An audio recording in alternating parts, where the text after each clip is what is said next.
दीपावली के बाद में जो कार्तिक पूर्णिमा आएगी, उस कार्तिक पूर्णिमा के दिन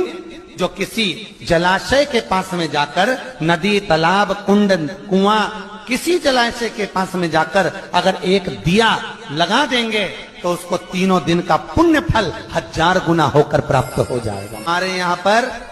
दीपावली को तो केवल दीपावली कहते हैं, पर कार्तिक की पूर्णिमा को देव दीपावली कहते हैं। दीपावली के बाद में जो कार्तिक पूर्णिमा आएगी, उस कार्तिक पूर्णिमा के दिन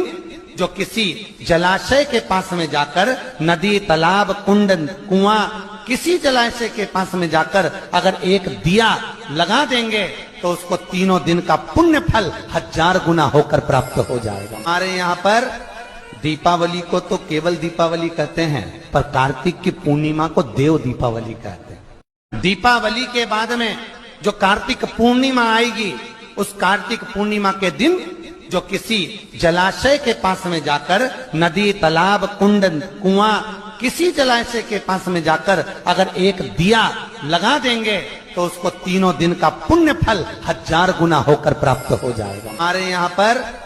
दीपावली को तो केवल दीपावली कहते हैं, पर कार्तिक की पूर्णिमा को देव दीपावली कहते हैं। दीपावली के बाद में जो कार्तिक पूर्णिमा आएगी, उस कार्तिक